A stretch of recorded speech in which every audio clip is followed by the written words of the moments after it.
everybody, to our Raising Eagle session today. I'm Ashley Croston, Director of Community Services. And with us on our panel here is Christy Alexander. She is our Family and Community Engagement Liaison. We work very heavily with Becky Wigginton, our Director of Counseling here in Allen ISD, just to really get the feedback, get a feel and sense of what's going on in our school community so that we can offer the best parent education that we can. We have some upcoming Raising Eagle sessions I do want to make you aware of. We are going into those crazy months. You know, we're in November, we're headed into December, and emotions and things tend to change, get a little more heightened. And so we do want to host a depression and suicide prevention session offered by Grant Halliburton Foundation on Wednesday, December 3rd at noon, and that'll be via Zoom. And this will just really help you to see, you know, if you have family or friends that you're around and you're noticing some signs and symptoms of some depression or, you know, thoughts of suicide or things like that, it gives you the tools and necessary, you know, actions to take in the event that you witness any of those things, or if you're feeling them yourself. And then on December 9th at noon, we have a noon and 5:30 session with Dr. Ryan Smith. He's one of our LPCs that we utilize quite a bit. He is going to talk to us about building empathy and self-esteem to combat social anxiety. So we've all been there. We've all had our own social anxiety, and this is truly going to help us help our kids. And so if our kids are in a situation in which they're feeling that social anxiety, how can we support them in working through that so that it's not always a problem throughout their whole life? And then we also want to remind you that we have our Raising Eagles liftoff tasks, and these are application opportunities for parents, for you guys to complete a session, to view a session with us, and then take the session back home and talk about how you can take what you've learned and put it into action, put it into, you know, to real life. And so I know I'm very guilty. I've got 3 kids and I work full time. You know, I attend something, I hear it and I'm like, oh, that was great. And then I run off and I start doing my thing and then it gets lost and forgotten. So this is just an opportunity, again, for you to apply your newly learned knowledge, figure out a plan for how you're going to implement it into your daily lives. And we are going to celebrate families who complete 4 or more liftoff tasks at the end of the year. We're going to have a big celebration, opportunity for your families to come together and for us to truly recognize you for all the time that you've put into partnering with us to support your kids. So these liftoff tasks are located on our Raising Eagles website. And if you ever have any questions, concerns, or need anything at all, please don't hesitate to reach out. We are more than happy to help you with those. And now we are going to talk about understanding and responding to threats. We are very lucky to have 2 amazing speakers with us today. We have Summer Land. She is an LPC for the Allen Police Department, and Taylor Norris. She's one of our school resource officers here in Allen ISD. And you guys know, like, there are some times where, you know, we've got littles who sometimes they say things like, I'm going to kill you. And they don't really realize what the impact or the repercussions of saying those statements have. And so there's a lot of different threats other than just that one. But I'm super excited to hear from them and for you guys to get the opportunity to hear from them on how to support your kids in those types of situations. So I'm going to stop sharing my screen so that way Summer can share hers. So you should be set. Okay. Let me... All right, is it showing? Yes, you're good. Perfect. All right, I'm learning this as we go. So welcome. Thank you all for joining us. As she said, my name is Summer Land. I am a licensed professional counselor supervisor. I've been a supervisor and a therapist for many years. Let me move that down. So we're very excited to talk about this topic. This is a topic that I feel doesn't get enough, or if it does get talked about, it's kind of seen on the news with the stories of, you know, what happens after. We really want to talk about what can you do before? What are the things that you need to look for? And this goes for not just threats against others, but also those threats against self, whether it be suicidal statements or, you know, just mood changes. We want to make you aware of all the different things that you need to look out for. So let's see if I can change. There we go. So, to start off with, we're going to talk a little bit about those threats towards self. These can be words, these can be writings, these can be drawings. There's a lot of different ways that kiddos will express what they're feeling. And some of these feelings can be really heavy and they're not really sure what to do with it. And so it may come out as threats of wanting to hurt themselves. So, hi everybody. I'm Officer Norris. I work here at the high school. This is actually a topic that is very near and dear to my heart, personally and professionally. So, just to kind of break some of this stuff down, as you can see on the screen, there are suicide risk factors. It can come in many different forms and fashions. Some kids joke about it, and they're actually pretty serious, but they're coming off as a joke. Sometimes that's serious. But if they've had prior suicide attempts, depression, substance abuse, family history, family violence, being in jail or prison, or a family member being in jail or prison, being influenced by other suicidal thoughts. Sometimes they get around a group that may think the same thing, and then it's kind of like that group mentality, and it becomes the normal. And we kind of want to get away from that if at all possible, but we don't know if we're not talking to them about it. If they have other medical issues that may be bringing them down or hindering their day-to-day life. Ages 15 to 24 or over 60 are at higher risk if they're in chronic pain. Kids have impulse issues. We know that in general, but sometimes those impulse thoughts take over, and that's a concern for us when they're in that depressive state. Adverse childhood experiences, unhealthy relationships, social isolation. COVID was a very big concern for that. Kids were stuck at home. They didn't get to see their friends. And that became a big problem. Cultural stigma for receiving help. I think society today has gotten better. There's still stigma out there, of course. There always will be, most likely. However, I think we've come a long way in developing it's okay to not be okay mentality.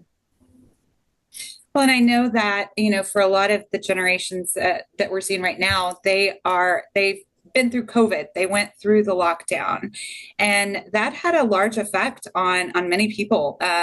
It increased a lot of different mental health disorders, depression, anxiety, and for some, it was being isolated.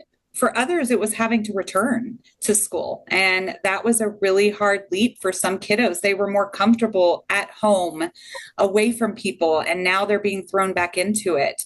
So, we've had a lot of events that have happened that will affect their moods and will affect how they handle things as well.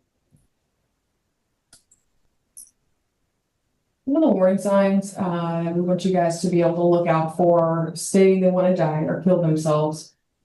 I know a lot of people look at that as empty statements. However, when it's coupled with slight actions, maybe cutting or acting as if they would feel better if they had pain, or it just depends. We need to take those statements serious. I know we have to as law enforcement, even if it may be attention seeking. We don't know until we actually do the research and look into it. So I don't want you guys to think that we can just take that at the surface level. That's a big warning sign that we see within the kids.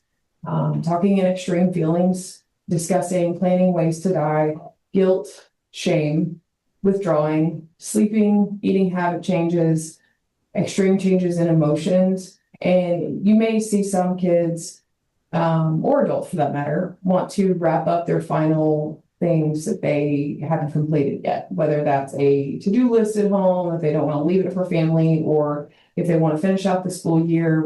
We have to look at that, because what they believe needs to be completed may be completely different than what we do. So look for those changes in behavior, because that could be a very big sign that they see an end in sight. They may not be saying it, but that could show an end in sight for them. We also want to look to, there may be this desire to start giving away possessions. If they're starting to say, this is my favorite toy, I want you to have it, or, hey, I want you to take care of this, or, getting rid of a pet that we know is important to them.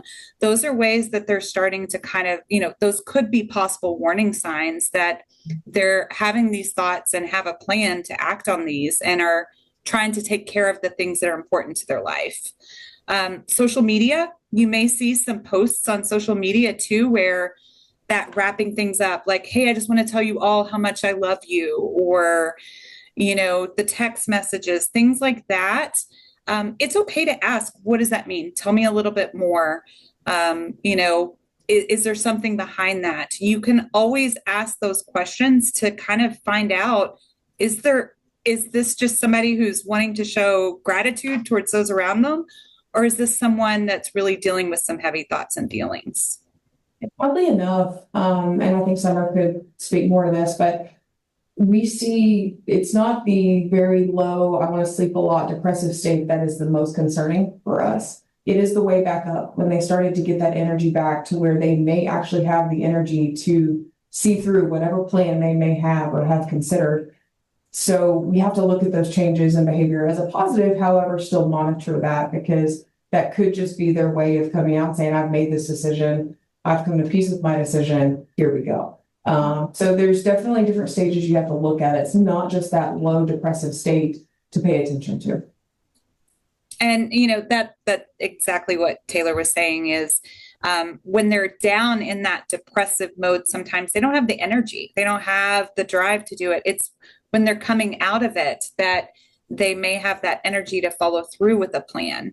And so even if they've been down and all of a sudden they're starting to have more energy, it's still important to ask those questions and to check in on people.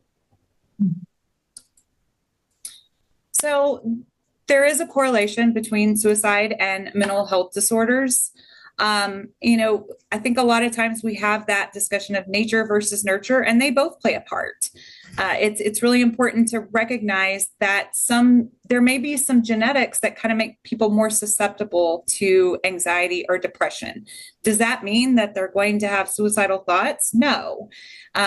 It kind of also depends on the environment that they're in and how the people around them are supporting them. There is a link to, depression and anxiety actually causes physical changes in a body. And there is research that shows there's lower serotonin levels in suicidal people that have had suicidal thoughts and plans. And so we have to look at, there is a physical reason behind sometimes these people's deep, dark thoughts. I worked at a hospital during COVID and right after, and what we found was we had a lot of kiddos coming in with depressive symptoms, suicide ideation, and just low energy. And what we found out was that a lot of these children had vitamin D deficiencies because they were inside during COVID. They weren't getting out. They weren't getting sunshine. And so, one of the first things you always want to see is there a medical reason for maybe why they're feeling the way they're feeling? Taylor touched on that impulsivity, the difference between attention seeking versus suicidal. We have a lot of, and parents, may hear it a lot more than the professionals of, my kiddo says this all the time. They're constantly saying this to get out of trouble. They always say, well, I want to kill myself, or I just don't want to be here when they get caught. What we have to look at is that we know that a child's brain is not fully developed until they're well into their 20s. And the piece that develops last has to actually do with impulsivity. There have been many times that I've had people that I've worked with who have attempted suicide, not because they wanted to, but it may have been kind of more attention seeking, but they took the wrong medication, or they, attempted suicide in a place where somebody didn't show up in time, and they were lucky. They were very fortunate. But sometimes we have to look at it as that impulsivity is just as dangerous, because kiddos don't always know what that medication is going to do to them. They don't know the lifelong effects that it may have on them. And then obviously with suicide, there is a strong link to different mood disorders. With depression, 60%. But that also goes for anxiety and bipolar and other mood disorders as well. Which I think sorry, Summer. I'm going back. No. No, I'm not going back. I'm going forward. There we go. I think it's important to note that disorders with children are hard because they wait till a certain age to diagnose them anyway. And so we in the school or in summer, obviously, are looking for different things that might possibly fit in those categories and might be the best solution or plan of action for those kids, because medically it's not a diagnosis. And so we're just trying to see what works for each individual kid when the time comes up, because it's different for each child. Sorry, go ahead, Selma. So what are the do's and don'ts? How do you handle this? If somebody comes to you and maybe expresses thoughts of wanting to hurt themselves, or you find messages online, or you just notice those differences. A lot of times we want to argue with them. We want to try and prove to them why they're wrong. That doesn't work. These are their thoughts. These are their feelings. As different as they may be from ours, this is their reality in that moment. So we want to make sure that we're not arguing with them. We're not denying, oh, you'll get over it tomorrow. You'll be better. That we're taking it serious every single time and really listening to what they're saying and empathizing with them. Being a teenager, being a kiddo, it's hard. It's very hard. And we can't even really compare it to our own childhood. It's completely different. And so understanding that and empathizing with it can go a long way. We don't want to minimize it. Sometimes you have people who it may be something that we see as not a big deal that is a big deal to them. And, it may be the straw that broke the camel's back, or a whole bunch of stuff that's just built and built until they have this feeling. Or there might be a real reason behind why this one thing has kind of pushed them over the edge. We want to make sure that we take all of their thoughts and feelings as important, not compare them to our own and not compare them to other people. A lot of times there's this need to want to tell them, play into guilt. Well, if you die, your family's going to be so sad. Think about what it's going to do to your friends. A lot of times that doesn't have the effect we want it to. That guilt just kind of reinforces all these negative feelings. So shaming them into not doing something doesn't usually work. It's going to take a while sometimes talking to somebody, and there may be times that you start a conversation and it goes on for a long time trying to come up with a solution on what to do. Have that patience. Don't give up. Don't say, well, she's done this 5 times. I'm done with it. We want to keep trying.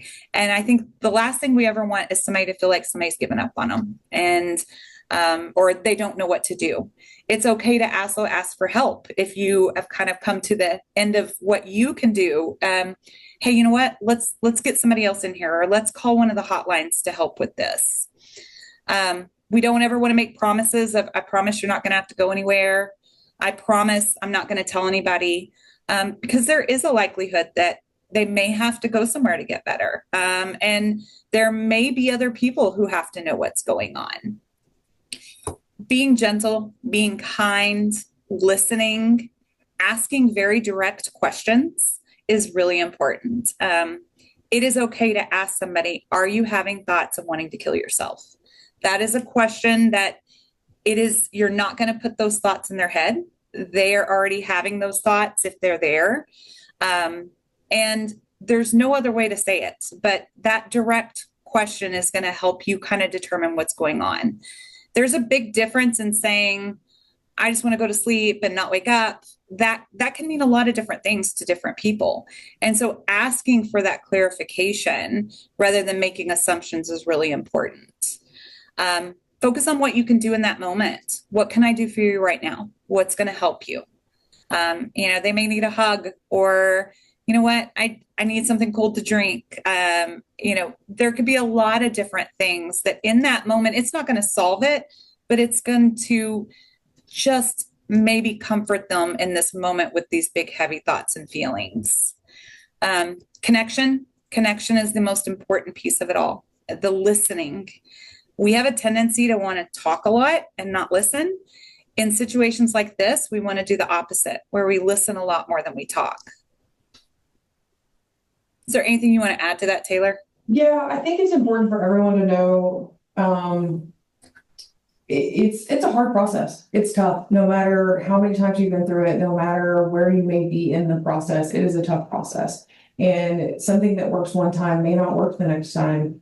And it just depends. And you have to take it one step at a time. And there are resources, and we'll get to that a little bit later in the PowerPoint, but it's very important that you understand we don't expect this to be an easy conversation. We don't expect this to be an easy topic to ever discuss with anybody, child or adult, but it is a necessary one. And the direct questions is a very important key to this, because if we get involved as officers, we ask direct questions. We have to, because we have to get a better understanding of where we are, because that's the best help that we can provide, and we have to know. So we encourage you guys to do it as well and have that open line of communication with directness, because that gets the most answers and the most understanding of what they truly may be feeling.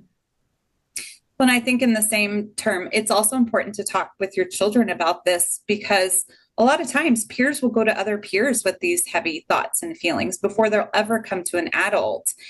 And we want our children to know what to do and how to handle it when their friend comes to them and says, I'm having these thoughts, or they see the post on social media about something. Or who can report that stuff too, because it's heavy as well. And, a lot of times what I talk, I have children myself, and I've talked to them before of, it's better to have a friend that's mad at you than a friend that's hurt. And that's where we really have to encourage them that sometimes loving and caring about somebody means making them mad or making them upset, because you're doing what you need to do to keep them safe. And if that means telling an adult, that's what needs to happen. Children should never have to try and figure out what to do with this on their own. And that's where encouraging them to talk to you or to talk to another professional, whether it's about themselves or it's about somebody else that they're worried about, is going to be really important.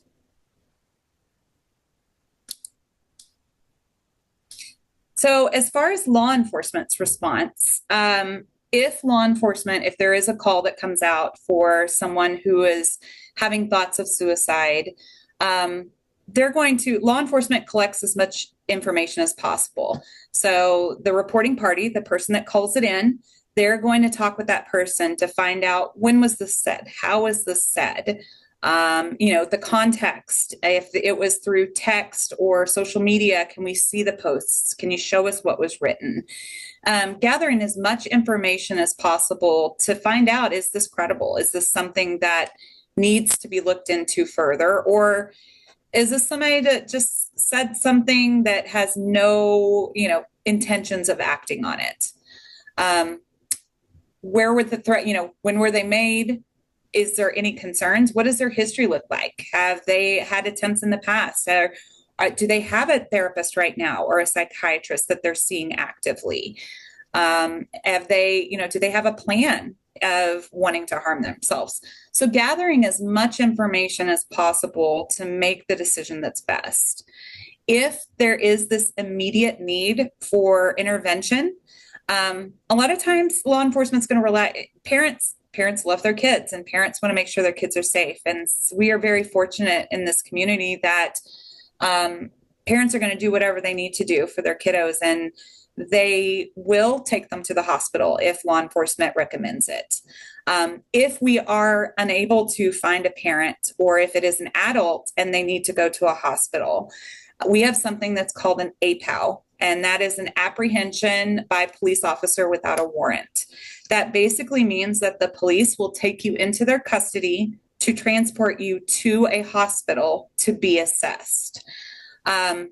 They're not saying how, our job is not saying how long you're going to be there or what's going to happen. The police job is just to get you to that facility. And then that assessment determines whether or not that person needs to stay, or they can go home and do outpatient, or what the next steps look like. Safety plans is also something that if they don't need to go right away, what are the things that are going to keep them safe? Is there somebody that can stay with them until they have their therapy appointment that night? If they've talked about utilizing medications, are the medications locked up? So, we're going to do everything we can to the last thing we want is somebody to have to go somewhere they don't want to go. So if there are alternatives to keeping them safe and getting them help in the same regard, then law enforcement is going to take that route. And then there is the follow-up with the school counselor or the crisis counselor, just making sure that they have that support system, not only out in the community, but at school as well, because that's where kiddos spend most of their time. They're at school. And so we want to make sure that there's somebody there that knows, hey, they don't have to know all the details, but that crisis counselor knows, hey, they've had a rough go. And that way they can maybe just check in and see how things are going. Yeah, and I would say here at the high school, we were very fortunate to work very closely with our administration and counselors. And if there is some sort of need, we immediately let the parents know, and we try to figure out the best plan for them right then, whether it is this has been an ongoing thing, the parents are kind of at a loss. We communicate all those things before we just let them go home and the parents kind of feel stuck. So we do our best to communicate with the parents as fast as possible, because if they do need to be taken somewhere, we can help facilitate that depending on the circumstances. It's just the parents have to also be on board and meet up with us and kind of go from there. So there's a lot of different approaches that we can take, and it's a case by case basis. But the number one thing we focus on in any of this is the kid safety. So it's a big thing, obviously. Mm-hmm. So there are some resources that are available. 988 is the crisis number where it's 24/7. You can call it, and it doesn't necessarily mean that the police are going to show up at your door or that you're going to have to go to a hospital. A lot of times these are people who can just help you process and problem solve if needed. It's a voice on the other end that is a neutral voice who's just going to hear what you're saying.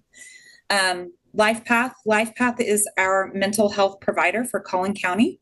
And so they have lots and lots of different programs for all different ages. They work with insured, non-insured, all different, walks and different paths, and anybody who's needing that help, that's what LifePath is there for. They have intensive programs where they work with families, or they can work with individuals if needed. Starry is also free counseling. It's located in McKinney. And Starry it's outpatient counseling, so it's once a week counseling if needed, but it is free for children. And Harold Murphy Center is also in McKinney. That is Texas A&M Commerce. That's their clinic. So it is comprised of doctoral students, fully licensed, and master level students. And so it actually comes at a sliding scale as well. Child and Family Guidance as well. They also are sliding scale. They have psychiatric services as well as counseling services available. And then there's the text line for crisis. I know that's how a lot of people communicate, is through text, and they don't want to have to talk to somebody. So there is a suicide and crisis text line where they text the word help and somebody starts texting back immediately. This is also something that's available 24/7. Yeah, and we wanted to add this picture down in the bottom right corner of this slide because this is a current student's ID that's the back of it. And so these resources are accessible to the kids even without the parents having to relay that to them. Each of the high school IDs has this on the back. I'm sure the other campuses do as well, but I'm at the high school, so I can speak to them. Last year, they also had resources on the back of theirs. It looks a little different, but it's the same type of resources. So it is accessible. I just want to make sure you guys know. The kids, I don't even know if they pay attention to the back of their ID, so they don't like wearing them anyway, but they are there. So now we're going to look at threats of violence. So we kind of talked about threats towards self. This is threats towards others. Yeah. Oh, sorry. My mouse moved to another screen. Okay. So first and foremost, we have to talk about what is a threat. We hear that word a lot. He threatened me. She threatened me. What does that actually mean, and how do we actually define it? So the first thing we want to look is it credible and is it specific? What exactly are they saying and how was it said? What is the context of, the conversation that was happening around it? And then also, how does the person that threat was said to or that received that threat, how did they feel? Is there fear? What kind of effect did it have on them? I have two boys, and when they were little, my youngest used to make my oldest cry because he would say, "I'm going to destroy the world." Well, he was like 2, he wasn't destroying the world, but it had this huge effect on my youngest. But we have to look at the context. He's 2 years old saying this. We have to really look at what is the intent behind it from this person who's saying it. Is it serious? Is it said in that joking manner? And even if it's said in that joking manner, there still can be consequences. And I think that's really important for youth to understand, that even if they put something out there saying it's a joke, it really depends on how it's received by others. It has to be communicated, but how it's communicated can be through electronic, it can be videos, it can be verbal, it can be written. There's nothing that really says it has to be in one context or another, but it does have to be communicated in some fashion. And then there also is that intent to cause harm. The threat is something that is either against individuals or it can be against a group. Unfortunately, I know the picture on the right might be a harder thing to look at, but this does happen.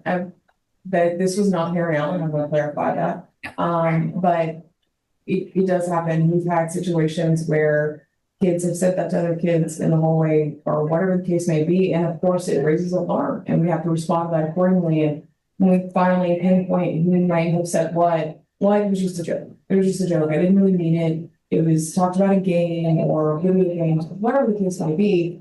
They have to understand that those words have these consequences, just as if they've been serious. Mm-hmm. And unfortunately, society nowadays, violence is looked at a lot different.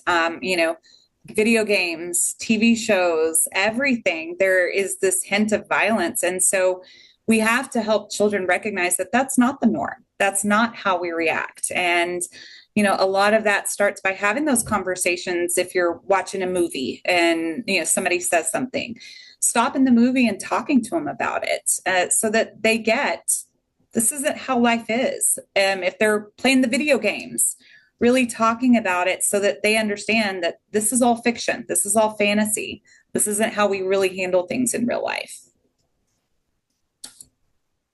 So here is a video clip. We'll see if it works. Build a website you love with Wix. For your words, Hold on.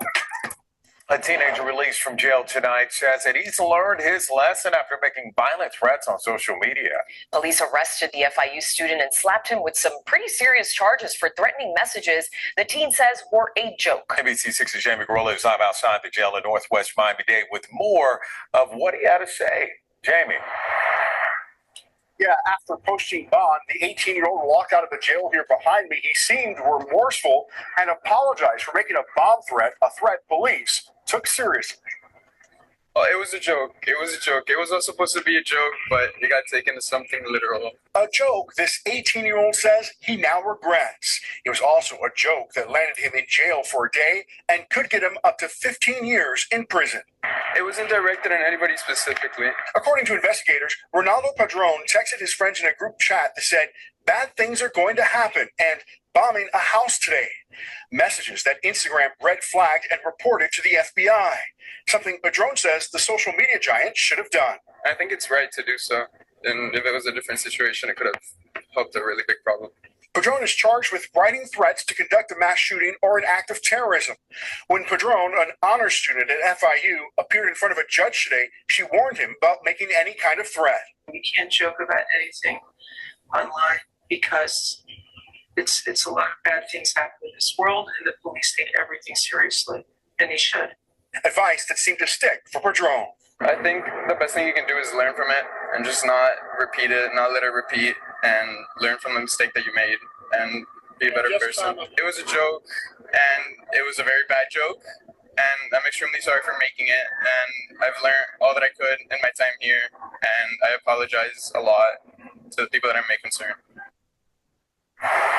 Right, again, Padron could spend up to 15 years in prison, although it is likely there will be some sort of deal struck with prosecutors. Reporting live tonight in Northwest Miami-Dade, Jamie Garola, NBC6 News.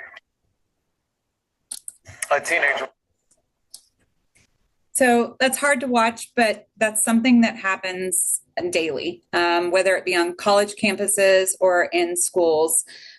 We talked earlier about the teenage brain not fully developing until it's in the 20s. That impulsivity sometimes means that words come out of their mouth that have consequences.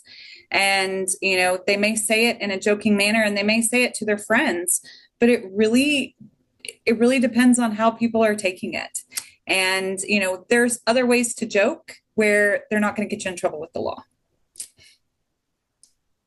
I think it's really important. There's a list of charges on here that we've seen in and outside the school, but believe it or not, we've had every single one of these near the school. And so it's a situation that the kids need to understand some of their actions lead to this and they have no idea it's a criminal charge.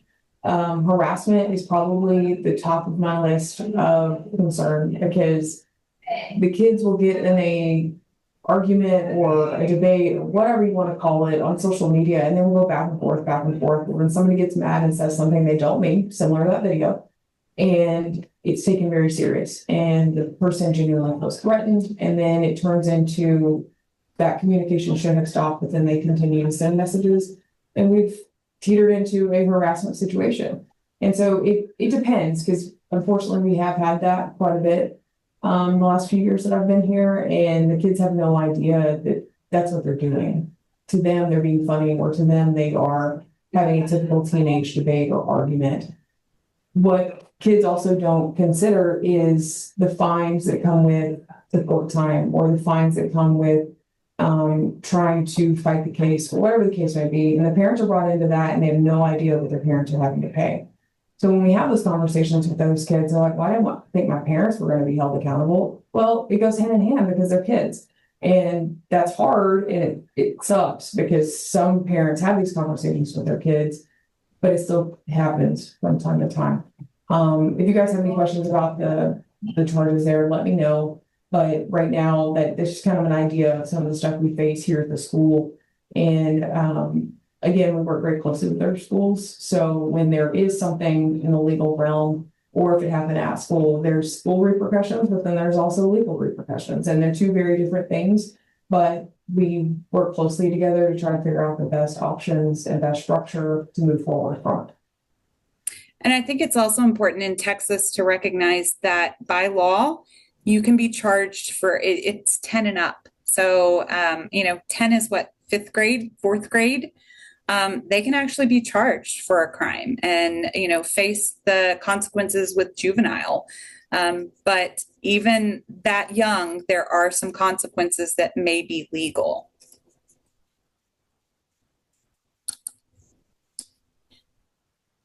The threat assessments, we have actually, I feel like the state has really stepped up their game when it comes to this in the school realm, because there is now the Sentinel program, and it's new to us when we're learning it and we're adjusting to it. But thankfully, I think the accountability piece is where we may have lacked in the past, because we had threat assessments long before this system. However, this system is statewide, and so it can communicate with other schools. We can keep record better.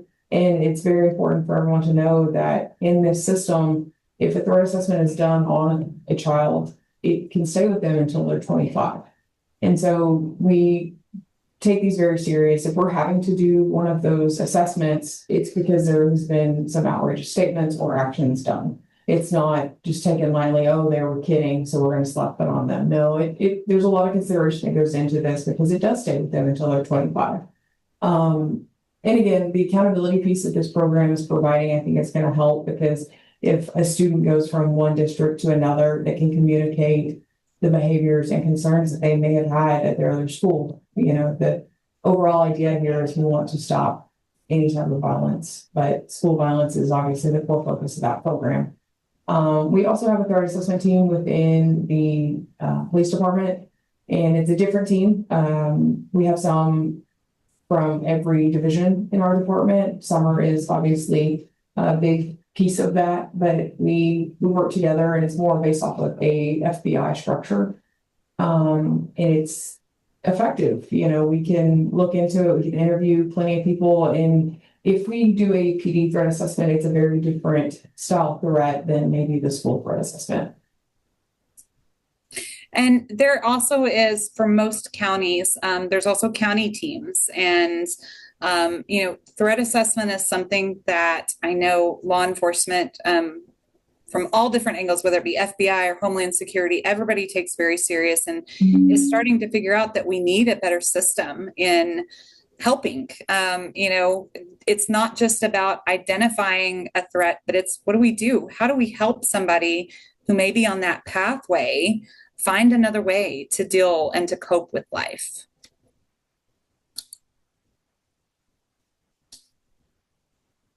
Do you want me to play this, or you want to tell what it is first? Sorry, I was muted because my breaker behind me is a little loud. But so I can talk about it a little bit before we watch the video. David's Law was put into place in 2017, shortly after a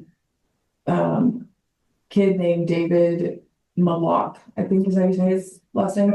He was 16. He was battling leukemia, and kids in his class were pretty awful to him. He obviously had lost all of his hair from his treatments and all the things, and they made fun of him. And he ended up giving up on his fight and killed himself. And so that's where the backstory of this comes from. And this made it to where the educational code goes after the cyberbullies if this situation were to come up, and be able to show they were encouraged to kill themselves. And we've had this conversation, unfortunately, more than I'd like to admit, because kids say things like, oh, go kill yourself, as a joke. I've heard that a lot this year, unfortunately, and it's not a joke. And some kids take that to heart, and if they hear it enough, they start to believe that that's what they are worth, and that's not fair. And so this is a different level of holding kids accountable whenever they are saying those things and encouraging violence towards themselves or someone else for that matter. Cyberbullying, it's a Class B misdemeanor, but it can be a Class A if they encourage them to commit suicide or something of that nature. So we'll take a look at this video. It breaks it down a little bit, but that's a little bit of backstory. Hey, if you could cancel one bill forever, what would it be? Definitely car insurance. I pay way too much. Probably Texas lawmakers are on a new mission right now to fight bullies in cyberspace. A proposal named for a teenager who killed himself would change how schools are dealing with the problem. Arnold Thomas live tonight in Arlington. It's new for you at 6.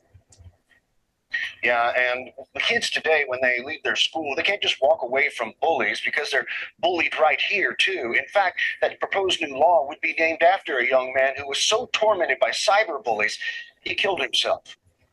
16-year-old David Molak of San Antonio committed suicide after enduring months of cyberbullying. His family says the day he killed himself, he'd been the butt of cruel text messages sent by his peers. For people that get their satisfaction out of dimming the lights of others, they need to know that sometimes those lights just don't come back on. A proposed new law would be named David's Law after the 16-year-old. It would require all schools in Texas put policies in place against bullying and cyberbullying. It would require schools to contact parents within 24 hours of their child being bullied and allow law enforcement to get subpoenas to unmask anonymous cyberbullies to reveal their identity. We want to make sure that our students are protected, both inside and outside of school, but this law will reinforce what we already have in place. Right now, school districts like Arlington have had to decide on their own what the anti-bullying policies would be. The new law would set statewide standards. Arlington, for instance, has defined what it considers bullying and punishments for it, but David's Law would give them more reach to pursue bullies off campus. We have some authority off campus just because if it affects the students on campus, then that is something that we can control and somewhat. And so this will give us a little bit more authority than what we currently have. Another change would would be how bullying is reported in schools. It would require school districts to have a single reporting method so a student would know how to report bullying no matter which school they were in. Reporting live, Joel Thomas, CBS 11 News. Texas lawmakers are on a new mission right now to fight. Oh, I'll get it at one point in time. I do think it's important for the kids to know about David's Law because that wasn't that long ago. I mean, 2017 is not that long ago. It may seem like forever ago, but it is something that is very important, and it can change a lot of different things that the kids have no idea the power of their conversations sometimes and what that may look like. Well, and you know, we talked about it kind of when we were talking about suicidal ideation. You know, we all experience trauma differently, and you know, words that you may be able to brush off, I may not be able to. And so we have to recognize that, oh, I was just joking. Somebody said that to me.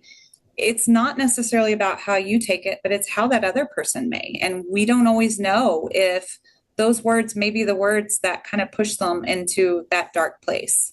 So words are very important, and you know, a lot of times they have more power than we realize. So if you come across threats, or if your kiddos come home and tell you stories about so-and-so saying something or seeing something online, what do you do? How do you respond? This picture, I mean, if you look at these kiddos look very, very little. And unfortunately, this is a real news story that I found on 2 little kiddos who were posting these pictures with guns and talking about shooting people and shooting things up. So how do we handle it? Where do we go with it?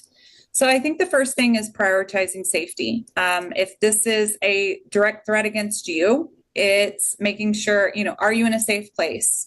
Do you have people around you? Have you called 911? Safety is going to be the most important thing to look at through all of this.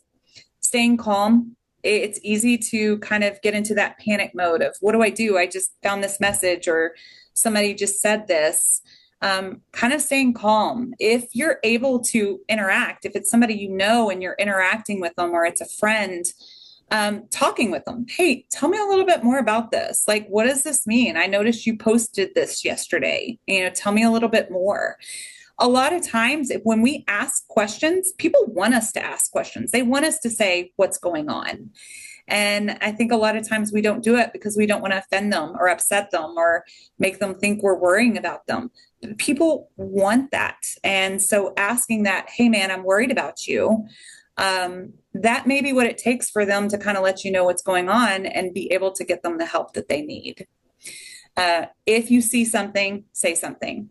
There's so many times that there have been posts or you know, somebody has seen something and it's been seen by hundreds of eyes and nobody's reported it because they don't want to be that person.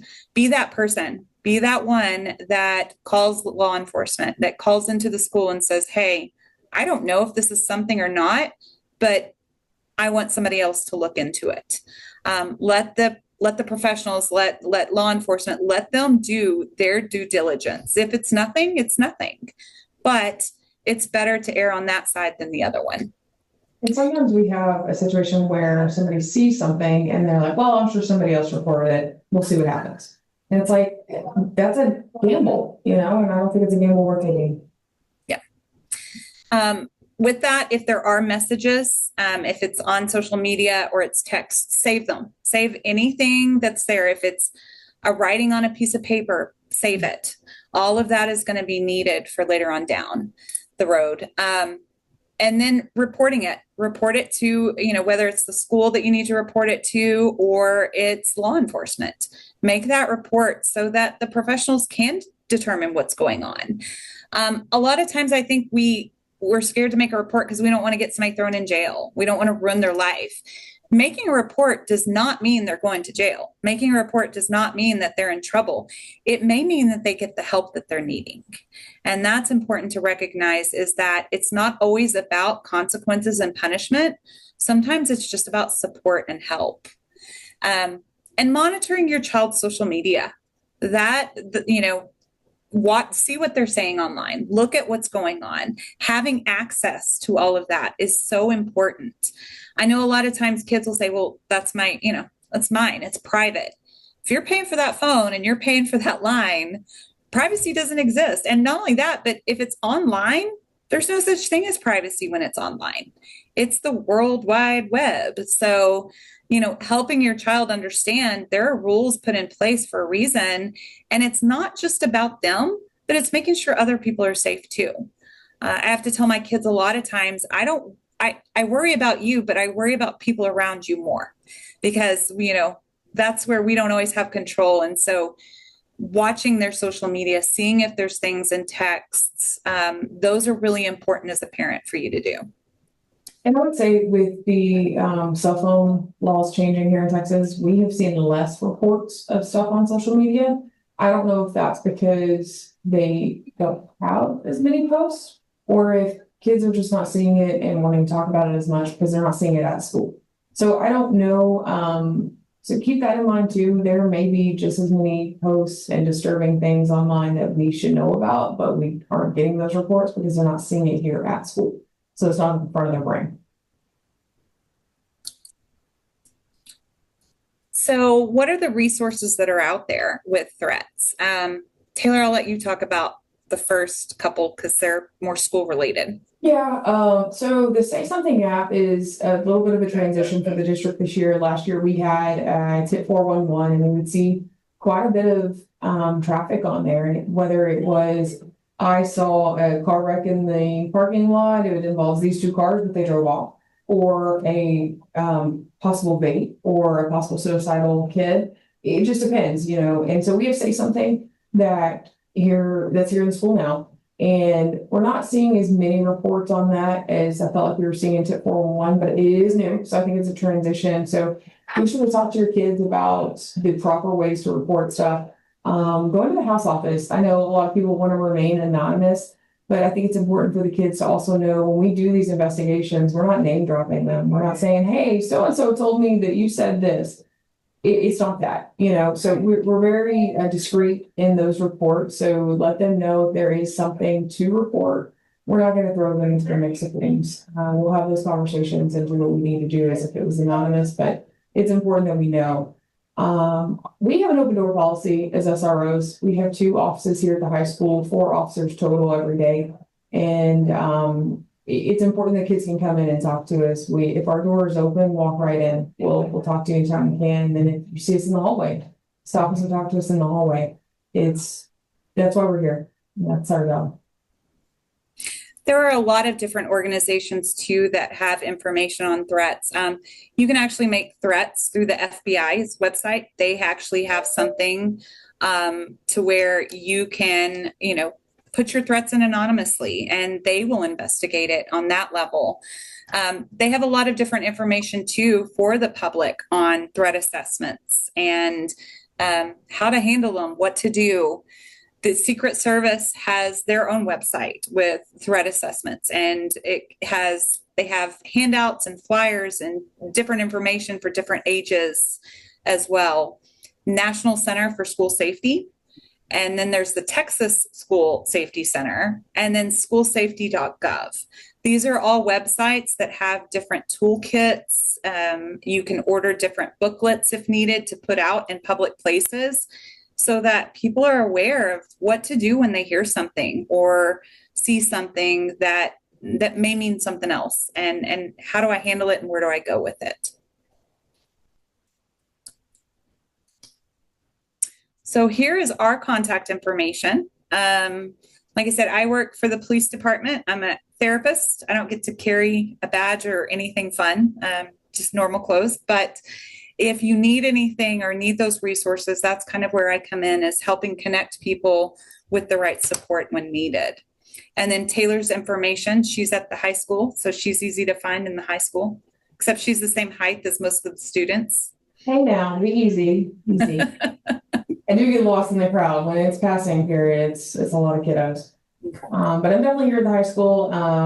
Obviously still a City of Allen employee, but I will do the best I can. If you need to reach out, let me know. I do see there is a question in the box. Did you see that, Summer? No, I can't see the box because I have way too many things going on screens. Okay, well, I got you. I'll read it out to you. The question is, can exposing kids to the news on TV, which is bad or full of bad things, shootings and all, will that impact the child mentally? So I think a lot of it is the context. Kids are going to see these things. They're going to hear these things. unfortunately, we cannot put them in the bubbles that we want to, but what we can do is we can talk about it. And I think that is probably the most crucial piece, is to sit down and have those tough conversations and really kind of, how are you feeling when you see this? Giving them that chance to ask questions and to let you know how they feel. I think also as a parent, we know what our children can handle and what they can't. And that kind of varies from child to child. So knowing your kiddo and knowing how they're going to take this information is also important. And the age, obviously with little bitties, there's ways to explain things to kids that are age appropriate. Little bitties don't need to be watching all of the bad stuff on the news necessarily. If there's big things that they may find out about, it's putting them into little words. And sometimes it's just, somebody did something that hurt somebody, but we're safe and we're okay. We don't have to go into the explanations that I think we sometimes want to. A lot of times too, kids don't want the information. They just want you to ask the question of, how does that make you feel? How are you doing with it? And so once again, it's a lot of the listening rather than trying to explain everything. I also think it's important to understand the mentality piece there. It's not necessarily just the emotional side, but it's also the mental awareness side, in the sense of, we do lockdown drills at school. We have the secures, we have the holds, we have all of these things that are implemented, and they see them. They know what those drills look like. Whether they take them serious or not is up to them. So exposure to reality of, this is why we do this, I think is relevant to the conversation. Again, tough conversation. It's not fun to have. However, it backs up and kind of solidifies why we do what we do, and we practice those drills, and we make sure the kids know exactly what to do, because if something were to occur, we do not want the kids to sit there and have to run through their brain of, what do I do now? How do I react? Whereas if we have them trained, for lack of a better word, when this is happening, this is what you need to focus on doing, they know that. And so it's worth the conversation. It's worth letting them see, a glimpse of reality of why we are doing that, rather than just saying this is what we're doing. You know what I mean? Our whole purpose in parenting at the end of the day is to prepare our kids for the real world. I mean, there's obviously, we love them and there's all these other things, but our goal is to get them ready for that real world. And we want to give them as many tools in their toolkit as possible for when they are out there on their own and they're faced with some of these dilemmas, or they're having to process this really tough stuff. It's better for them to be able to kind of start that process in our homes with us to support them than having to do it on their own when they're out in the real world. I'm going to stop screen sharing so I can see things normally again. Okay. I don't see any more questions. So if you guys have one, throw it in there. Y'all were amazing. Thank you so much. I took a bunch of notes, and we're going to have this recorded. So families, if you want to go back and rewatch this at any point in time, you will be able to do that. We will share those with you once we get it edited and have it ready to go. But thank you both. Thank you, Taylor. Thank you, Summer, so much for your time today and for all of the plethora of information that you just shared with us. So we appreciate you so much. And I hope that everyone has a great day.